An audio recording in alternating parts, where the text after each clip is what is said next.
रणनीतियाँ क्या होने वाली हैं, उसी को ध्यान में रख के उन्होंने ये सब किया है। जी। और आम आदमी पार्टी के बारे में क्या कहना है, क्योंकि अभी कर्नल कोठियाल साहब भी यहाँ पर आए थे और उन्होंने भी कहा कि आप बिल्कुल फौजी के बेटे हैं। उन्होंने कहा मैं भी फौजी हूँ और उन्होंने कहा मैं पूरी दमखम के साथ इस चुनाव में ताल ठोकूंगा और एक नई राजनीति की शुरुआत हम उत्तराखंड में करेंगे। इस पर आपकी प्रतिक्रिया मैं जरूर चाहूंगा। देखिए, मैं कुछ लोगों के बारे में केवल इतना ही कहना चाहता हूँ कि उत्तराखंड के अंदर कुछ लोगों का एजेंडा केवल और केवल चुनाव है जी, और वो चुनाव के लिए सारी चीज़ें कर रहे हैं। हमारा एजेंडा चुनाव नहीं है, हमारा एजेंडा उत्तराखंड का सर्वांगीण विकास है, हर क्षेत्र से, हर दृष्टि से, चाहे वो हमारा मैदानी क्षेत्र हो, चाहे हमारा पर्वतीय क्षेत्र हो, चाहे कुमाऊं का क्षेत्र हो, गढ़वाल का क्षेत्र हो, चाहे तराई भावर का क्षेत्र हो, पूरा उत्तराखंड एक होकर आगे बढ़े।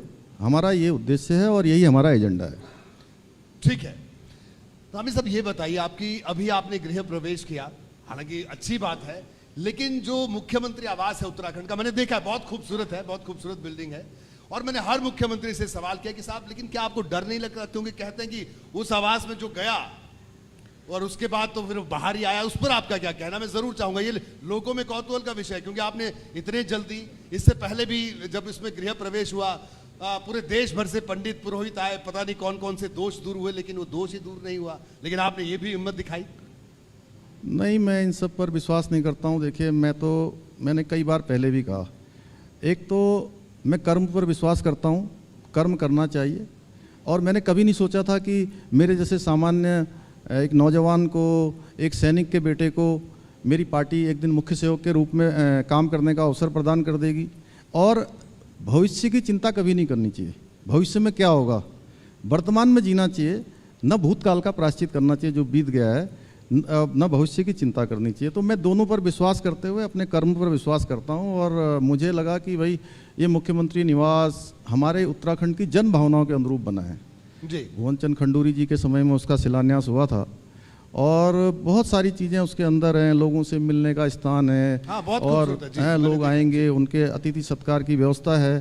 तो वहाँ पर निश्चित रूप से जो भी मुख्य सेवक के रूप में है उसको रहना चाहिए। बाकी अपने कर्म पर विश्वास करने वाला मैं हूँ, मैं इतना ही कह। जी, आपने जिस तरह से कहा आप सामान्य परिवार से आते हैं, तो जब हमने पता कि आप बिल्कुल देखिए, आप सीमांत इलाका है जो आपका विधानसभा क्षेत्र है, या आप जहाँ रहते भी हैं, आप खुद गांव के एक सरकारी स्कूल में आपकी पढ़ाई हुई है।